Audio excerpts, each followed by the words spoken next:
നിങ്ങൾ സംസാരിച്ചിരിക്കെ, ഞാൻ ചായ എടുക്കാം.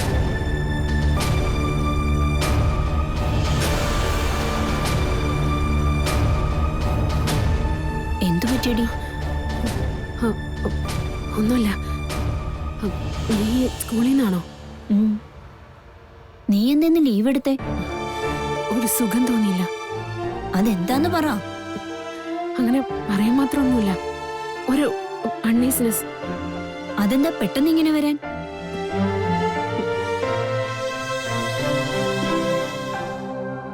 ദേവൻ സാറിനെ ഇന്നലെയും കാണാൻ പറ്റിയില്ല അല്ലേ? അതല്ലേ നിന്റെ വിഷമം? അല്ലി, എന്തു പറ്റിയടി? പറ അല്ലി, നിനക്ക് എന്താ പറ്റിയത്? അല്ലി, എന്താടി? നീ കരയാതെ കാര്യം പറ. എന്നാ നീ കരേ. നിന്റെ വിഷമം തീരുവോളം കരേ. എന്നിട്ട് പറഞ്ഞാ മതി.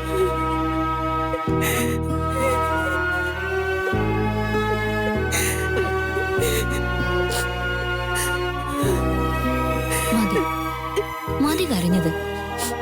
ഇനിയെങ്കിലും നീ കാര്യം പറ. നീ വിഷമിക്കാതെ. എന്ത് കാര്യമാണെങ്കിലും നമുക്ക് പരിഹാരം ഉണ്ടാക്കാന്നേ.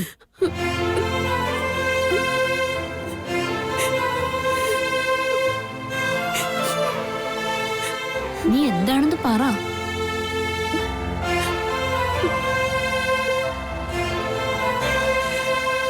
നീ ഇന്നലെ സാറിനെ കണ്ടില്ലേ? അതോ നിങ്ങൾ തമ്മിൽ സംസാരിച്ച് പിണങ്ങിയോ? കാര്യം എന്താന്ന് പറ പെണ്ണേ. ദേവൻ സാറിന്റെ കല്യാണം കഴിഞ്ഞടി. കല്യാണം കഴിഞ്ഞെന്നോ? ദേവൻ സാറിന്റെയോ? അതെ, ഇന്നലെയായിരുന്നു. ഏയ്, അത് സത്യമൊന്നും എനിക്ക് തോന്നുന്നില്ല. ആരാടി നിന്നോട് ഇതൊക്കെ പറഞ്ഞത്? ഞാനവിടെ വീട്ടിൽ ചെന്നപ്പോ ഗംഗ പറഞ്ഞുവല്ല. അവിടെ ഉണ്ടായിരുന്ന ആ പെണ്ണില്ലേ, അവളുമായിട്ട കല്യാണം. അത് ശരി. ഗംഗയാണോ ഇതെല്ലാം പറഞ്ഞത്? അവള് പറഞ്ഞ ഉടനെ അതൊക്കെ സത്യമാണെന്ന് നീ അങ്ങ് തീരുമാനിക്കുകയും ചെയ്തു. എടി, അവളെന്തൊക്കെയോ കള്ളക്കഥ ഉണ്ടാക്കി പറഞ്ഞതാ. അയ്യേ, ഇതിനാണോ ഈ കരച്ചിലെല്ലാം കരഞ്ഞത്? അവർ പറഞ്ഞതൊന്നും നുണയായിരിക്കില്ല. അല്ലെങ്കിൽ തന്നെ അവരെന്തിനാ എന്നോട് നുണ പറയുന്നത്? അതും ദേവൻ സാറിന്റെ കാര്യത്തില്. ഞാനും ദേവൻ സാറുമായിട്ട് എന്തെങ്കിലും അടുപ്പുണ്ടെന്ന് അവർക്കറിയില്ലല്ലോ. എന്തോ എനിക്കത്ര വിശ്വാസമില്ല. അത് മാത്രമല്ല സുനന്ദൻ, 2 ദിവസമായിട്ട് ദേവൻ സാറിന് എന്തോ ഒരു മാറ്റം ഉണ്ടായിട്ടുണ്ട്. ദേവൻ സാർ ആ കൂട്ടത്തിൽ പെടുമെന്ന് എനിക്ക് തോന്നുന്നില്ല. ഈ കല്യാണ കഥ ഒരു നുണക്കഥയാണെന്ന് തന്നെയാണ് എന്റെ വിശ്വാസം. അങ്ങനെ വിശ്വസിക്കാനാ എനിക്കും ഇഷ്ടം. അങ്ങനെയൊന്നും ഉണ്ടാവരുതെന്ന എന്റെ പ്രാർത്ഥനയും. പക്ഷെ ചില കാര്യങ്ങൾ ആലോചിക്കുമ്പോ മറിച്ച് വിശ്വസിക്കേണ്ടതായിട്ടും വരില്ലേ? ഇത്രയും ദിവസമായിട്ടും ആളെവിടെ പോയി? അങ്ങനെ മാറി നിൽക്കുന്നതിൽ ഒരു കള്ളത്തരമില്ലേ? എന്നാൽ എന്നോട് ഇങ്ങനെ ചെയ്യുമെന്ന് ഞാൻ കരുതിയില്ല സുനന്ദേ. ദേ, സ്കൂൾ വിടുന്ന നേരമായി. വാ പോകാം. ഇനി ഇവിടെ ഇരുന്നാ നീ ഇന്നലത്തെ പോലെ കരച്ചിൽ തുടങ്ങും. പോകുന്ന വഴിക്ക് ചിന്നനെ കാണാൻ പറ്റിയ നമുക്ക് സത്യം അറിയാലോ. വഴിയിൽ വരെ ഞാനും വരാം. വാ, ഇന്ന വാ.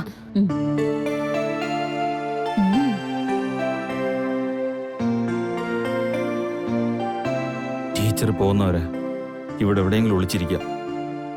ടീച്ചറിനെ കണ്ട എന്ത് പറയും? അണ്ണന്റെ കല്യാണം കഴിഞ്ഞു എന്നങ്ങാണ് അല്ലി ടീച്ചർ അറിഞ്ഞ എന്തുമാത്രം വിഷമിക്കും. തൽക്കാലം ഒന്നും പറയാം. ഞാൻ പറഞ്ഞ കാര്യം ചിന്നൻ അന്വേഷിച്ചോ? അത് ടീച്ചറെ, സത്യമേ പറയാവൂ. ഇന്നല്ലെങ്കിൽ നാളെ എല്ലാവരും സത്യം അറിയും. അതുകൊണ്ട് എന്താണെങ്കിലും ചിന്നൻ പറഞ്ഞോ? കല്യാണം കഴിഞ്ഞു എന്ന് ഉറപ്പ് പറയാൻ പറ്റില്ല. പക്ഷേ ഒരു പ്രശ്നമുണ്ട് ടീച്ചറെ, ആരും ഒന്നും വിട്ടു പറയുന്നില്ല. അപ്പോ കഴിഞ്ഞു അല്ലേ? തീർച്ചയല്ലേ ടീച്ചറെ? ഏതായാലും ഇതൊന്നും അല്ലി ടീച്ചർ അറിയണ്ട. ടീച്ചർ വിഷമിക്കും. സത്യം എന്താണെന്ന് ശരിക്കും അറിഞ്ഞിട്ട് പറഞ്ഞാൽ മതി.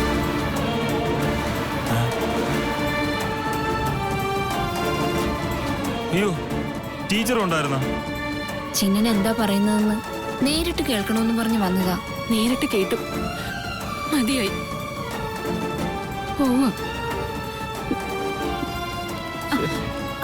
ശ്ശോ, അല്ലി ശ്ശേ. ആ. ഓ അല്ലി അവിടെ നിക്ക്. ആ. എടി നിക്ക്, നമുക്കൊന്നുകൂടെ ഒന്ന് അന്വേഷിച്ച് നോക്കാം. നീ പേടിക്കണ്ട സുനന്ദ. കാര്യങ്ങൾ ഇത്രത്തോളം ആയ സ്ഥിതിക്ക് ഞാനും ചില തീരുമാനങ്ങൾ എടുക്കാൻ പോവാ. എന്നെ വേണ്ടാത്തവർക്ക് വേണ്ടി ഞാനെന്തിനാ കരഞ്ഞു വിഷമിക്കുന്നേ?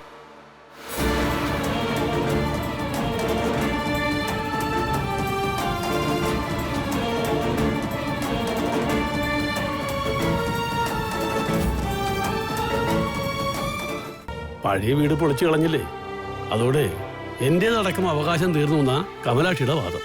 ഈ പ്രായത്തിൽ അമ്മാവന്റെ മനസ്സമാധാനം ഞങ്ങളായിട്ട് കളയുന്നില്ല.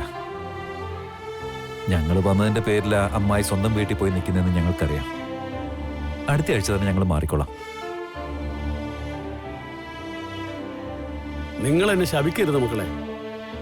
അമ്മാവന് മറ്റൊരു മാർഗമില്ലാത്തതുകൊണ്ടാ. കമലാക്ഷിയുടെ വാക്ക് ധിക്കരിച്ചാൽ ചിലപ്പോ ഞാൻ നിങ്ങളോടൊപ്പം പെരുവിലേക്ക് ഇറങ്ങേണ്ടി വരും. അമ്മാവന്റെ വിഷമം ഞങ്ങൾക്കറിയാം. ഞങ്ങൾക്കതിൽ പരാതിയില്ല. വിധി ഞങ്ങളോട് ക്രൂരത കാണിക്കാൻ തുടങ്ങിയത് ഇന്നും ഇന്നലെയൊന്നും അല്ലല്ലോ. ആദ്യ അച്ഛൻ, പിന്നെ അമ്മ, ഓരോന്നോരോന്നായി പലതും നഷ്ടപ്പെട്ടു. ആ കൂട്ടത്തില് ഈ ബന്ധവും ഞങ്ങൾ കണക്കാക്കിക്കോളാം അമ്മാവ. അവൾക്ക് ഇപ്പോഴെങ്കിലും നല്ല ബുദ്ധി ഉദിച്ചല്ലോ. ആ, ഓരോന്നിനും ഓരോ കാലമുണ്ടല്ലോ. അവള് സമ്മതിച്ച സ്ഥിതിക്ക് ഇനി വൈകിപ്പിക്കണ്ട. നമ്മൾ തീരുമാനിക്കുന്ന ആരായാലും അവൾക്ക് കുഴപ്പമില്ലെന്നല്ലേ പറഞ്ഞത്. അതൊരു സമാധാനം തന്നെയാ. സത്യം പറയാലോ, ഇത്രയും നാളും അവൾ ഇങ്ങനെ ഒഴുപ്പിക്കളിച്ചപ്പോ ഞാൻ കരുതിയത് അവൾക്ക് ആരുമായിട്ടും അടുപ്പമുണ്ടെന്നാ. ഇപ്പോഴാ ശ്വാസം ഒന്ന് നേരെ വീണത്. താൻ വെറുതെ ഓരോന്ന് ഊഹിച്ചു കൂട്ടുന്നതിന്റെ കുഴപ്പമാ. വിശ്വട്ട, നമുക്ക് രാവിലെ തന്നെ പോയാലോ? എങ്ങോട്ട്? ആ ഹരിസാറിന്റെ വീട്ടിലോട്ട്. മുമ്പ് നമ്മൾ ആലോചിച്ചിട്ട് പാതി വഴി നിർത്തിയതല്ലേ. താൻ എന്ത് വിട്ടുത്തരവായി പറയുന്നത്? നേരെ ഒരു വീട്ടിലേക്ക് കയറി ചെന്ന് കല്യാണം ആലോചിക്കാൻ പറ്റുമോ? ഹരിക്ക് കല്യാണത്തിന് താല്പര്യമുണ്ടോന്ന് അറിയണ്ടേ? അപ്പൊ പിന്നെ എന്ത് ചെയ്യാനാ വിശ്വട്ടന്റെ പരിപാടി? മോളുടെ കൂട്ടുകാരി ആ സുനന്ദ ടീച്ചറല്ലേ, അവരെ കൊണ്ട് ഹരിയോട് ചോദിപ്പിക്കാം. ഹരിക്ക് എതിർപ്പില്ലെങ്കിൽ മാത്രം നമ്മൾ വീട്ടിലേക്ക് പോയാൽ മതിയല്ലോ. എന്തായാലും കൊള്ളാം. പെട്ടെന്ന് അവളുടെ കല്യാണം നടത്തണം. എപ്പോഴാ അവളുടെ മനസ്സ് മാറുന്നതെന്ന് അറിയില്ല. അതിനു മുമ്പ് നടത്തണം. ഓരോന്നിനും ഓരോ കാലമുണ്ടെന്ന് ഞാൻ പറഞ്ഞില്ലേ, അതൊക്കെ നടക്കും.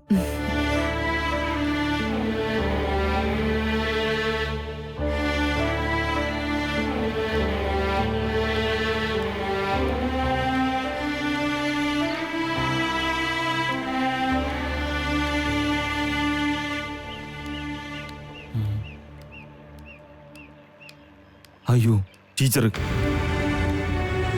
അവിടെ കുഴി, ഇവിടെ മതില്, തിരിച്ചു പോ. ചിന്ന ടീച്ചറായിരുന്നോ? എന്താ ചിന്ന, നീയും പഠനം നിർത്തിയോ? നിർത്തിയല്ലേ ടീച്ചറെ, പണിത്തിരക്കുണ്ടാ. പാടത്തുനിന്ന് പണി കഴിഞ്ഞ് കയറുമ്പോ താമസിക്കും, അതുകൊണ്ടാ. അല്ലാതെ നിന്റെ മുതലാളിയെ പോലെ വേറെ ട്യൂഷൻ ക്ലാസ്സിൽ ചേർന്നതൊന്നും അല്ലല്ലോ അല്ലേ? ഇല്ല, അണ്ണൻ വേറെ എവിടെയും ട്യൂഷന് പോകത്തില്ലല്ലോ. എന്തിനാ വേറെ പോകുന്നേ? വീട്ടിനകത്ത് തന്നെ ഉണ്ടല്ലോ. മുതലാളിയെ പഠിപ്പിക്കാൻ അങ്ങനെ പലരും കാണും. അതുകൊണ്ട് നീ പഠിക്കാതിരുന്ന നഷ്ടം നിനക്ക് തന്നെയാ. ശരി ടീച്ചറെ, ഞാൻ വരാം. അല്ല, മുതലാളിയുടെ കാര്യം പോലെ നിന്നെയും പഠിപ്പിക്കാൻ വേറെ ആരെങ്കിലും ഉണ്ടെങ്കിലും കുഴപ്പമില്ല. എവിടെ നിന്നാണെങ്കിലും പഠിച്ചാ മതി. അയ്യോ, എനിക്കങ്ങനെ ആരുമില്ല ടീച്ചറെ. ദേവേണ്ണനും അങ്ങനെ ആരുമില്ല ടീച്ചറെ. നമ്മൾ അറിഞ്ഞതെല്ലാം നുണയാണെന്നാ എൻ്റെ ഒരു വിശ്വാസം. മനസ്സ് പറയുന്നത് പോലെ എല്ലാം നടക്കണമെന്നില്ല ചിന്ന. എന്റെ അനുഭവം അതാ. ആ, അതൊക്കെ പോട്ടെ.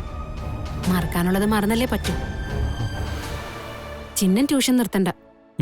ശരി ടീച്ചറെ.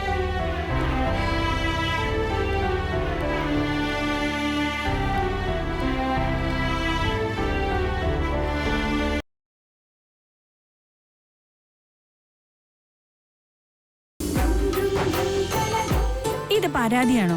സത്യല്ലേ? എങ്കിൽ കുറച്ച് സത്യങ്ങള് ഞാനും പറയും. കഴിഞ്ഞ ദിവസം ദേവേട്ട വാവച്ച മുതലാളിയുടെ വീട്ടിൽ പോയി വഴക്കുണ്ടാക്കി.